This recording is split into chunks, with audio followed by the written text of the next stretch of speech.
Olá, pessoal, tudo bem? Meu nome é Andrew Sanches. Esse aqui é o canal Comportamento Primatológico e eu estou muito feliz de vocês terem aceitado esse convite. Para mim é uma honra ter vocês aqui. E eu gostaria de começar pedindo para vocês se apresentarem, falar um pouco de vocês, o que vocês fazem. Fiquem à vontade, o canal é de vocês. Bom, oi, gente. Meu nome é Tabata Bolin, eu sou bióloga, fiz biologia na UFSCar, em São Carlos, sou da turma 08, já estou formada há um tempo. Depois da faculdade, eu fiz mestrado e doutorado em Ciências Morfofuncionais na USP, em São Paulo. Então, eu defendi meu doutorado no passado. Desde então, eu precisei dar um tempo na carreira acadêmica, porque foi tudo emendando uma coisa na outra e a cabeça dá uma surtada, então eu dei uma parada. Então, no momento eu tô em casa, trabalhando com as coisas do Dragões, e eu faço parte do Dragões de Garagem desde 2017. Mais especificamente no nosso canal, tomando conta e apresentando os programas no nosso canal do YouTube. E acho que é isso que eu tinha pra falar. Enfim, mas minha vez agora? É. Então vamos lá. Bom, eu sou o Lucas, sou formado em Biologia, licenciatura pela Universidade Federal de Goiás. Eu entrei em 2006. E aí, logo depois que eu me formei, né, eu já fui no ano seguinte fazer mestrado em entomologia em Manaus, no INPA, né, no programa de entomo deles lá. E depois desse tempo em Manaus, eu voltei para Goiânia, né, minha cidade natal, e nesse mesmo ano que eu voltei, que eu defendi, né, em 2012, eu defendi o mestrado, e aí no fim de 2012, eu e o Luciano, a gente, e alguns outros amigos ali, o Cristiano, o Felipe, o Bruno, a gente montou o Dragões, né? A gente criou o Dragões, então, lá para setembro de 2012. Na verdade, a gente criou um pouco antes, o primeiro episódio saiu em setembro de 2012. Né? No começo era tudo mais demorado. Fiquei ainda em Goiânia por 1 ano e meio, depois que eu terminei o mestrado, trabalhando com as bolsas de apoio técnico e tal, na UFG, né? Fazendo trabalho de campo para os laboratórios de ecologia lá. E aí, em 2014, eu fui para University of Minnesota, nos Estados Unidos, fazer meu doutorado em entomologia também. Voltei em 2018 por falta de grana. E aí, nessa mesma época, eu consegui passar numa seleção para professor substituto lá em Florianópolis. Fiquei 1 ano lá, na UFSC. E desde então, terminando de escrever a tese e participando do Dragões e tudo mais, tô aqui na Alemanha agora, com a minha companheira. E eu vou começar perguntando aí para vocês qual foi a maior dificuldade, né, para se criar esse podcast do Dragões de Garagem, e vocês explicarem um pouco para a gente como que foi a história de vocês, como tudo começou. Fiquem à vontade aí para... Então acho que aí tem que ser mais o meu lado, né, tá? Depois qualquer coisa você fala as começa aí, e aí a hora que a gente chegar, depois das sentirinhas, chegar no canal, aí eu passo pra minha parte. Bom, a gente sempre teve vontade de fazer divulgação, né? Principalmente eu e o Luciano, assim, toda vez que a gente sentava num boteco e era um acontecimento típico, bem comum naquela época, a gente sentava e a gente ficava conversando não só sobre biologia e entomologia, que era nosso foco ali, mas a gente, sei lá, gostava de falar sobre exoplanetas, sobre história, sobre ciência em geral, né? E a gente lia muito também os divulgadores, né? O Glaser, os livros do Sagan, né? A gente... Inclusive, o meu Mundo Assombrado pelos Demônios é um livro que o Luciano me deu, né? Inclusive, era com o nome dele assinado lá. Então, a gente tinha muito essa coisa de ficar discutindo ciência em geral, e a gente gostava de divulgação, e a gente tinha essa coisa de, a gente podia, sei lá, fazer um blog. A gente tentou fazer um blog lá, que até tinha alguns amigos que liam e tal, mas era uma coisa muito restrita. Eu acho que naquela época os blogs de ciência ainda estavam em voga, mas acho que o YouTube já estava tomando muito, assim, a frente, né? E ainda tem blogs de ciência bem legais hoje, né? Acho que de forma alguma se você quer fazer um blog de ciência, vai em frente, né? Não é no Impeditivo. O próprio Átila, né, que é, enfim, mega famoso pelo YouTube, mantém o Rainha Vermelha lá, atualizando os links de livros dele e tudo mais.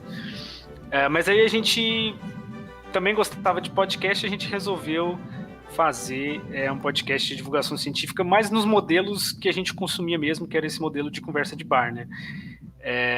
Que era o principal modelo, na forma de podcast que a gente via no Brasil naquele momento, 2012, 2013. E aí a gente a gente teve um pouco de dificuldade com as questões técnicas, né? Sei lá, feed, microfone, edição, né? Os programas de edição e tudo mais. Hoje acho que tá tudo bem mais fácil, assim, porque alguns programas desses se popularizam. Teve uma galera de desenvolvimento de software, né, que investiu tempo em fazer algumas dessas opções gratuitas, né? O próprio caso não é podcast, mas esse aplicativo que a gente está usando agora aqui, né, já é um exemplo disso, né?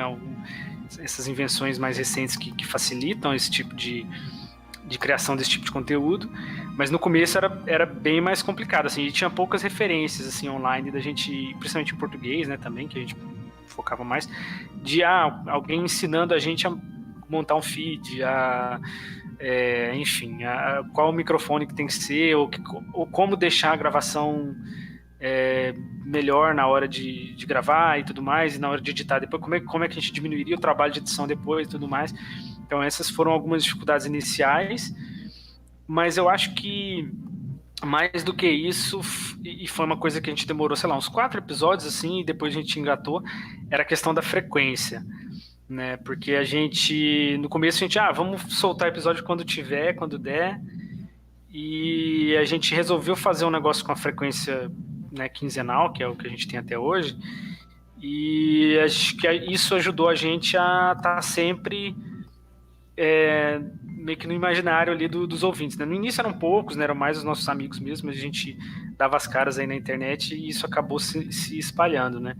E eu acho que isso é uma dificuldade que muitos podcasts, e acho que youtubers também, no geral, tem que manter frequência. Então acho que isso é até meio geral para a produção de conteúdo como um todo, né?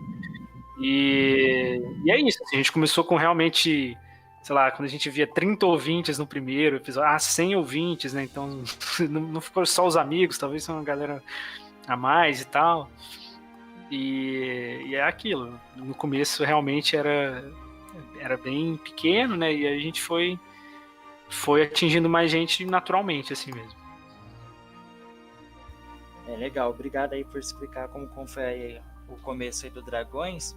E outra coisa também que eu gostaria de perguntar para vocês seriam sobre as cientirinhas, né? Eu particularmente gosto muito, sempre que eu posso estou lendo cientirinhas, e eu queria falar como que começou as ideias, como que foi a montagem, como que tudo apareceu aí nesse processo. Posso falar, tá? Eu nem sei como que começou as cientirinhas, na verdade. Eu sei que a gente faz uma parceria com o Marco Merlin fazendo a consultoria científica. Mas de onde surgiu a ideia das cientirinhas, eu não sei se foi o Marco que veio falar com a gente ou se foi a gente que foi falar com o Marco. Exatamente. Foi, no caso, o Marco, o próprio Marco Merlin, né, o ilustrador, grande desenhista e grande ilustrador aí que a gente, não vou falar que a gente descobriu, né, até porque ele que veio atrás da gente, mas a gente ajuda a divulgar o trabalho dele aí. Eu acho que é um cara que tem muito a crescer aí também no mercado de quadrinhos e ilustração no Brasil, né? Mas ele entrou em contato com a gente, ele era um ouvinte mesmo, e sugeriu, né, dessa parceria de fazer quadrinhos com temática científica, e a gente, geralmente com piada e trocadilho, né, pra caramba, e a gente dá essa consultoria científica, né, e tal. E aí foi natural, assim, né? Alguns no episódio, né? Algumas tirinhas, né? Elas são mais tranquilas, assim, ele já manda praticamente pronta, porque, sei lá, um assunto mais tranquilo, qualquer coisa assim. E aí algumas já geram um pouco mais de debate. Alguém, de repente, sei lá, um físico, uma piada de física, e um físico, o Elton, por exemplo, no nosso grupo, vai lá e fala, não é bem assim, e aí ele tenta adequar sem que o negócio fica totalmente sem graça, né? Sem perder a piada, mas também sem fugir muito da lógica científica ali do negócio, né? E, enfim, aí tem dado muito certo, né? A gente brinca que é talvez nosso produto cultural aí com maior alcance, né? Porque no Facebook é impressionante, não sei assim, números gerais, tudo talvez seja diferente, mas no Facebook o quanto que é compartilhado, né? E quantas interações tem é impressionante. E vez ou outra aparece no 9gag polonês, com os créditos cortados ainda. O pessoal às vezes corta o crédito da Sentirinha, não sei porquê. Mas aparece em várias línguas, assim. A gente já foi quibado várias vezes. Teve um, acho que era o da vacina, que ele foi quibado, eu acho que pro inglês, se não me engano, ou para alguma outra língua, espanhol, não lembro. E sendo que o Marco também publica uma versão em inglês no Quadriorama. Mas aí eu sei que depois alguém traduziu do inglês para o português, só que ao invés de usar o original, ele estava usando a versão... A tradução em cima do inglês do quibado. Foi muito estranho essa história. Enfim, tem esse... Então acho que é um sintoma de que o negócio tá indo longe, né? Não, e essas cientirinhas da vacina, o pessoal veio pedir autorização para tradução. Tipo, veio um pessoal da Itália pedindo para traduzir em italiano, para traduzir pro hebraico, pro russo. É a tirinha que mais fez sucesso, mas tá rodando o mundo aí. E como o Lucas falou, acho que é o nosso produto mais famoso, assim. A galera pode não saber quem é o Dragões de Garagem, mas já viu alguma cientirinha em algum lugar. É muito engraçado. Porque aí eu acho que atinge não só públicos, né, mas mídias que a gente normalmente, com os nossos produtos mais tradicionais, a gente não atinge. Por exemplo, vez ou outra eu vejo no WhatsApp, né, e o WhatsApp eu acho que é totalmente válido para quem quer fazer divulgação científica e pensar em fazer, sei lá, vídeos e podcasts para o WhatsApp. No caso, o podcast é um áudio mesmo, né? No WhatsApp eu acho que é um filão aí a ser explorado. Porque até no Brasil, né, às vezes a pessoa não tem nem acesso à internet, mas tem acesso ao WhatsApp por causa dos planos das operadoras, né, então acho que é uma coisa a ser utilizada. E as cientirinhas, às vezes, ela vai pro WhatsApp sem nem a gente colocar lá, né, as pessoas colocam as cientirinhas no WhatsApp e elas circulam lá, então nem só de fake news vive o WhatsApp. E depois de tudo isso, depois vocês começaram lá com o Dragões, lá o podcast, aí eles fizeram cientirinhas, depois vocês migraram pro YouTube, ou já tinha essa ideia? Como é que nasceu aí o canal do YouTube? Como é que ele tá hoje? É com você, Tabata. Então, o canal do YouTube ele já existe há mais tempo, ele começou quando o Lucas e o Luciano e o resto da equipe criaram o Patreon e os serviços de apadrinhamento, né, pra gente poder receber uma ajuda da galera que acompanha a gente, para poder produzir os nossos conteúdos. E a gente tinha como um dos benefícios um hangout mensal com alguns dos ouvintes. Então, precisava-se do canal do YouTube para isso. Só que todo mundo pós-graduando, terminando graduação, mestrado, dissertação, tese, morando fora, internet ruim, sem fone bom. E aí acabava não dando para fazer esses hangouts com frequência, então o canal existia, mas estava subutilizado. E aí quando o Luciano mudou para São Paulo para começar o doutorado dele, a gente já conversava pelo Twitter e a gente marcou um café um dia lá na USP. A gente conversou, eu já gostava bastante de divulgação científica, já conhecia o Dragões de Garagem, apesar de não consumir tanto o conteúdo da galera. Desculpa aí, Lucas. E depois da gente conversar um tempo, virar mais amigos, o Luciano virou pra mim e falou assim, olha, eu tô querendo começar uns vídeos pelo Dragões e eu queria mais uma pessoa pra apresentar comigo e eu queria que fosse uma mulher e você curte a ideia, então que tal, bora? Aí eu falei assim, tá, bora, vamos então aparecer no YouTube. Tipo, ok, por que não? E aí foi quando a gente começou o Notícias da Garagem lá no nosso canal. O primeiro vídeo foi em agosto de 2017, se não me engano.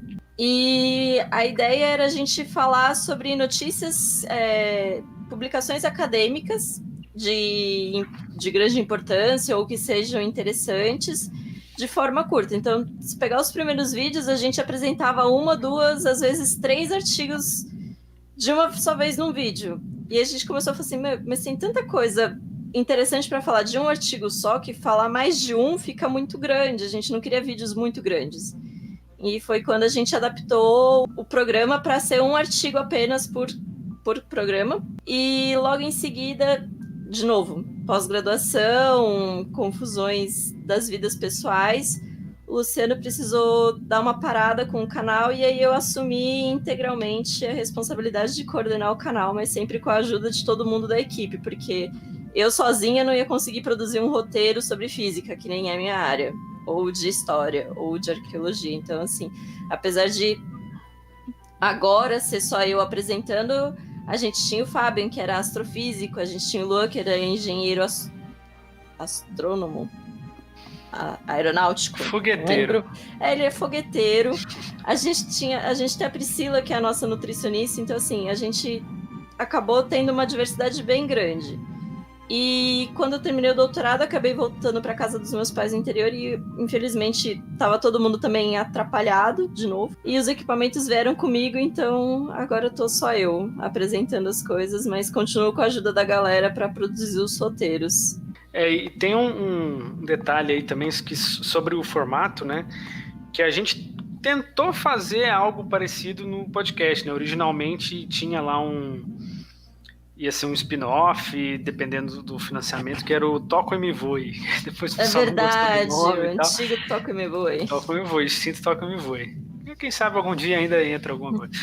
Mas aí nele a gente falava, inclusive, sobre 3 artigos, né? Pelo menos o primeiro e o único foi assim, então acho que até o que a gente levou para o Notícias foi meio um remanescente dessa ideia, né? E só que, querendo ou não, no podcast tudo ficava bem mais longo, né? Porque aí era muita gente, aí as pessoas conversavam, aí o programa ficava grande, aí a edição ficava gigante e tudo mais. E eu acho que casou muito bem com o YouTube também, né? Com o formato de vídeo também. O YouTube a gente, né, tenta fazer o negócio ficar menor e tal, né, naturalmente. O fato de ser só uma pessoa falando também, né, o formato todo ajuda, né. Então acho que Sim. Foi um negócio que a gente tentou fazer de alguma forma, né, não exatamente igual, mas a gente tentou mais ou menos fazer no podcast, né, de comentar artigos e tal, mas a gente viu que deu muito mais certo fazendo no YouTube. Tá para vocês, eu tava vendo lá o site de vocês e vi que vocês têm o trabalho de mesa, né, e eu gostaria de saber um pouco desse projeto, que ele como é que funciona. O Trabalho de Mesa é um podcast que é hospedado, né, no nosso site, mas ele é feito por uma outra equipe, a equipe lá do Trabalho de Mesa, né, do Gustavo Heineken e do restante do pessoal lá, que fala sobre artes cênicas, não só sobre teatro, né, que é o foco deles, pelo menos inicial, né, eles falam muito da questão voltada ao teatro mesmo, mas de artes cênicas de maneira geral. Então, sei lá, quando vão falar sobre um filme, que é um tema que às vezes aparece também, né, e querendo ou não são temas que bombam, né, vou falar de um filme, sei lá, do Coringa, coisa assim, eles falam com viés mais acadêmico do lado das artes cênicas, né, então não é tanto aquela coisa mais só um papo nerd geral, né. Então, às vezes falam sobre técnicas, sobre realismo, né? Às vezes a gente tem a noção de que o ator é bom quando ele faz uma atuação realista. Então eles falam, não, peraí, isso é uma escola de pensamento, né? Dentro da arte cênica e tudo mais. Então é um podcast que aborda as artes cênicas dessa maneira mais, talvez, não sei se tão acadêmica assim, mas um pouco mais séria, talvez. E eles entraram em contato com a gente porque o Heineken, né? O host lá, ele é um ouvinte do Dragões de muito tempo já, talvez do primeiro ano, se brincar, de 2012, 2013 com certeza. E aí a gente conversando ao longo dos anos aí, ele já tinha o projeto de mesa, o trabalho de mesa, se não me engano, no YouTube, e aí ele veio com a ideia de trazer para o podcast. A gente, não, beleza, a gente coloca dentro do servidor, do nosso site e tal, a gente faz como é que é? um portal, né, para envolver outros projetos também, outros podcasts também. Para finalizar, assim, para essa live, eu gostaria só de perguntar para vocês se vocês podem falar um pouco do blog de vocês, né? Porque eu acho muito interessante. Acho que o blog, ele parece que é uma coisa que está lá do passado, mas ele ainda é muito presente. Eu mesmo gosto de ler várias coisas. E que vocês falassem um pouco também dos links, né, de doação de vocês, que vocês recebem, para poder dar essa divulgada também, né? Bom, a gente tem o site, o dragõesgaragem.com, que lá tem todos os conteúdos reunidos, né? Então tem os episódios do podcast, os episódios do Notícias, né, que estão bem mais frequentes que o de podcast, então, porque são semanais, as Sentirinhas, e também tem lá link para o trabalho de mesa, né, para outros conteúdos, e eventualmente a gente tem lá nossos blogs, né, pessoais, né, da equipe do Dragões, que às vezes quem tiver disposto a escrever alguma coisa, um texto maior, escreve lá também. Também gosto, né? Esse é um formato legal. Hoje em dia, acho que as pessoas mudaram, talvez abandonaram o blog para usar o Medium, né?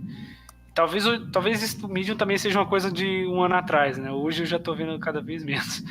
Mas tá lá também, vez ou outra a gente usa essa mídia também. E você fala dos apoios, Tabata, aí, então, para complementar? Fala. Então, aí, como o Lucas comentou, a gente tem lá o nosso site, dragõesgaragem.com. Além de ter tudo isso que ele comentou, também tem o link para as nossas plataformas de apoiador, para que as pessoas sejam apoiadoras. A gente tem o Catarse, que é em moeda brasileira, então é em real. E a gente também tem o Patreon, que é em dólar para a galera que está morando fora, que é a diferença que aí acaba pagando o IOF. Mas os valores são correlatos, então o que você vai pagar em dólar vai ter o correspondente para você pagar em real, e considerem nos ajudar para que a gente possa continuar produzindo os nossos conteúdos. Quem apoia a gente ajuda a pagar as contas e tudo mais.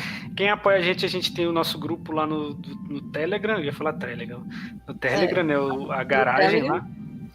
E a gente tá pensando em produzir mais conteúdos para os apoiadores aí também, e a gente tá devendo, né, fazer um carinho para os apoiadores. A gente precisa fazer um carinho para os nossos apoiadores. Então é isso, eu gostaria muito de agradecer. Eu sei que vocês estão aí correndo aí, né, uma correria dia a dia. Eu agradeço por vocês terem aceitado esse convite, de estarem aqui para a gente conversar um pouco, falar de ciência, e obrigado aí por aceitarem o convite aqui para o nosso canal. Obrigada a você pelo convite. A gente que agradece aqui de estar podendo divulgar nosso trabalho em outros canais aí, em outras formas. Sim. E vamos junto aí também, a gente ajuda a divulgar, você divulga também, a gente... Exatamente. Cresce. Valeu, e obrigado, viu? Gostaria de agradecer imensamente mesmo por essa conversa. Então é isso aí, pessoal. Eu agradeço aí ao pessoal do Dragões de Garagem, e é isso aí. Até já, primatas. Tchau, tchau. Tchau, gente. Valeu, tchau, tchau. Tchau.